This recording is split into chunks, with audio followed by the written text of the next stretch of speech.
and welcome to the podcast. Thank you very much for being here. Thank you for coming back. Thank you for continuing to listen, and welcome if you are new.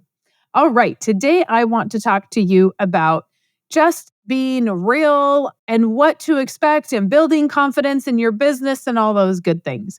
And so a lot of times we talk about IBC on here, but today I want to talk about you and who you are and how you can find your own voice a little bit.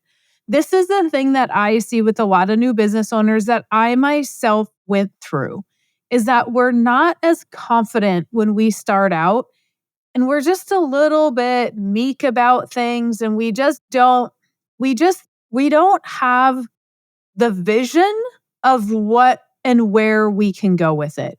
And I have just noticed recently, I've been helping a couple of friends start new businesses, and I've been training some agents along the way. And I've just noticed that initially, when we get into a business, we're very small thinkers, which is exactly what I was doing.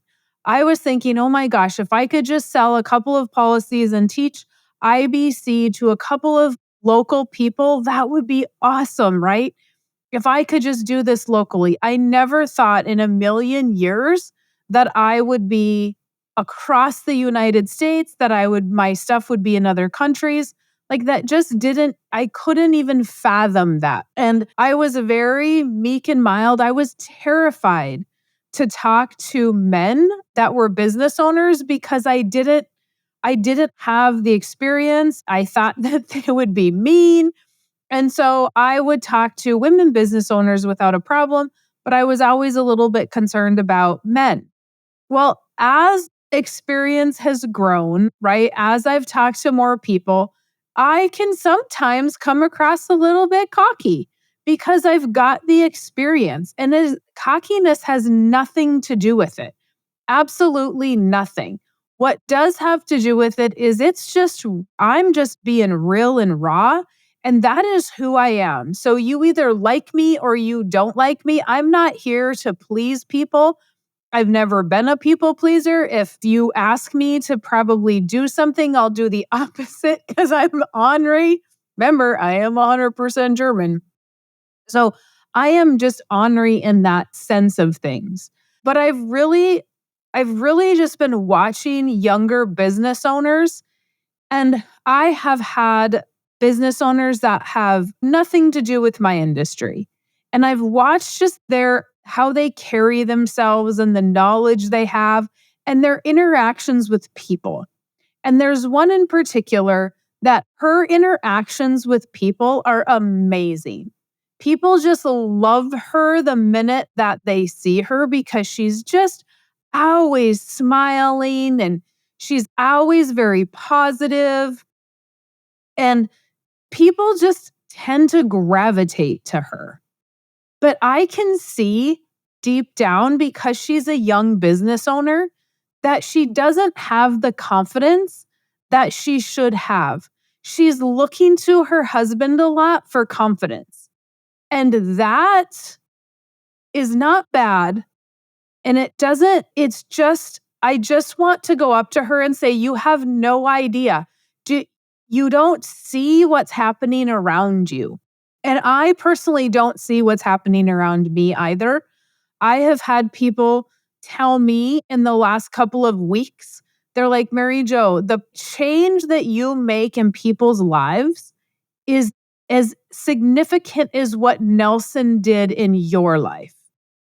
And I had never thought of that. I am just out here trying to help people. I'm just out here trying to spread a message. I'm just out here trying to tell the truth, and I'm just being myself doing it. And I've never thought about the fact that people are like, oh my gosh, like you completely changed my life.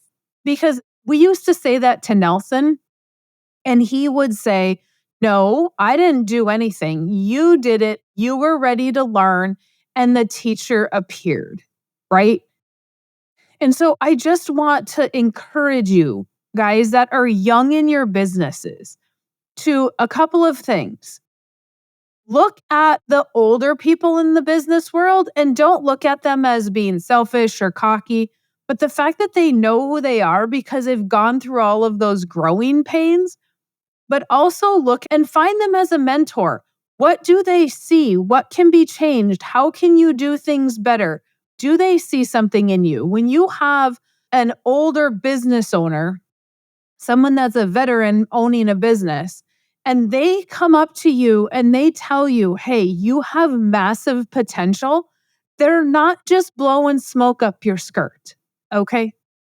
They see it because people like myself and other successful business owners that I know, we don't have time to be going around and patting people on the back and saying, "Oh, good job. Oh, you're doing such a wonderful job. Oh, I can see that your future is bright." No.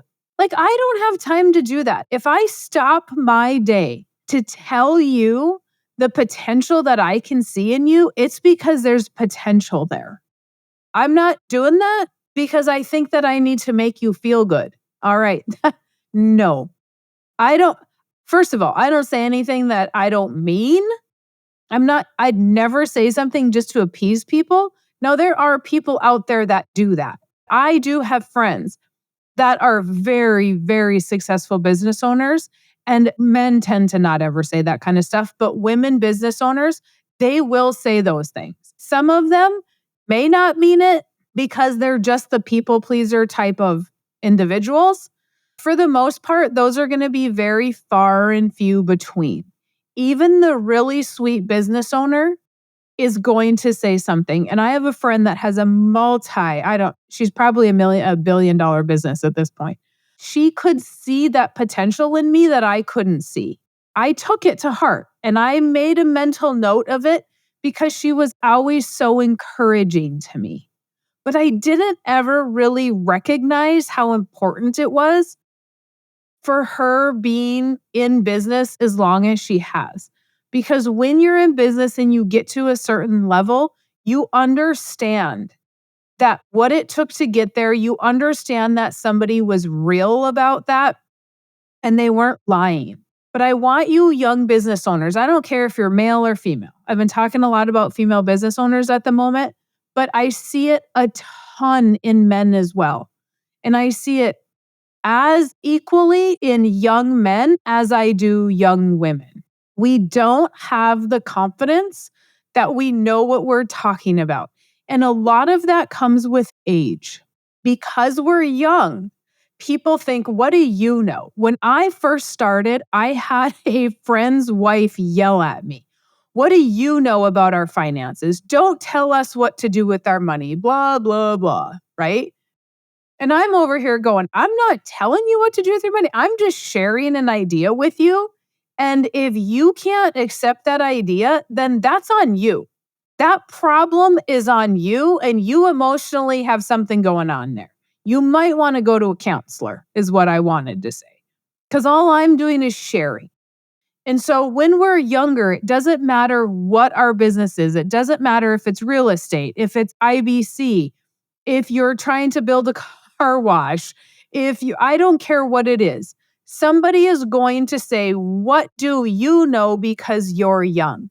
And if you would say to that same person, well, I went to college for this, they would then go, oh my God, you must know everything, right? Because we have to remember that the generations we're talking to, they just don't think that younger people understand. And I see it a lot on social media where a young person will say, well, I've been doing this for, 10 years. And they're like, you're not old enough to be doing this for 10 years. Well, who said they couldn't start a business at 15 and that their parents didn't help them? And so now when they're 25, they've probably got more business experience than somebody that's 35 and has worked for somebody for the last 15 years of their life. And the people just don't think. And so don't let those people stop you. How are you supposed to, if you have a good mentor, like I have a young agent right now that's working with me and he's 21 years old. Nobody thinks he knows anything. I can guarantee it.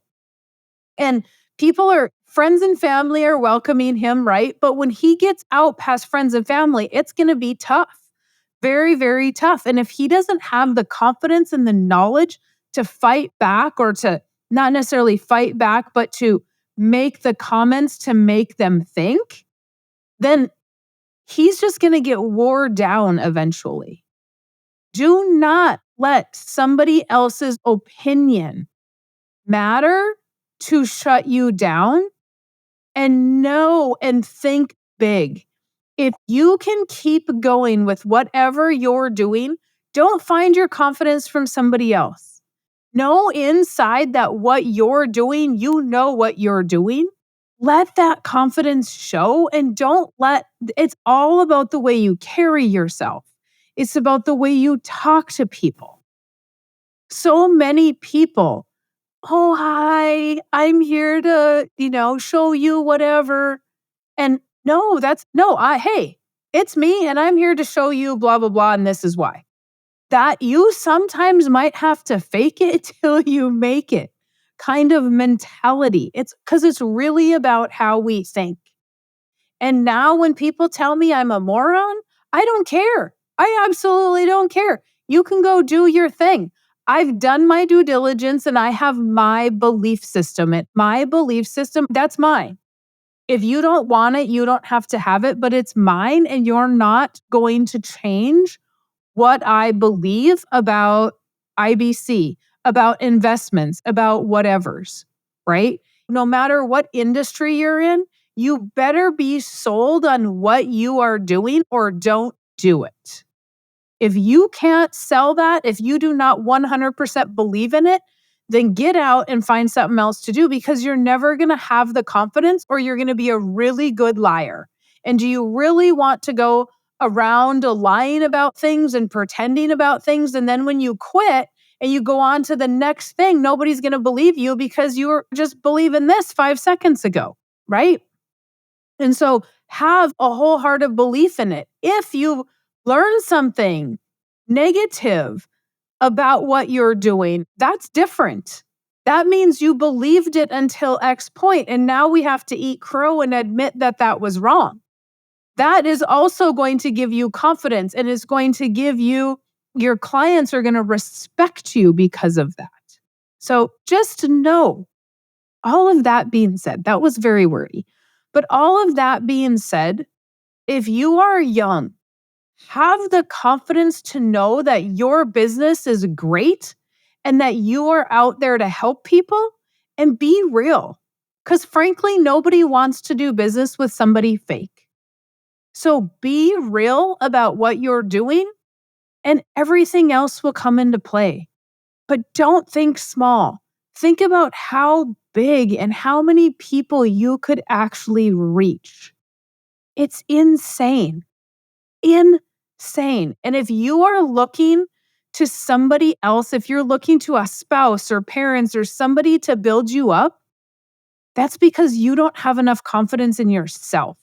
So find it in yourself, and then stuff will start to change and the world becomes yours.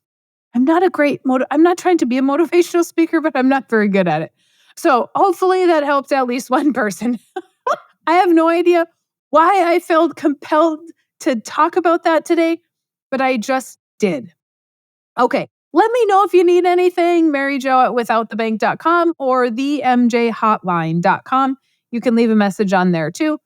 Let me know if you need me. Otherwise, go grab your book, schedule your appointment, and we'll go from there. Have a great day.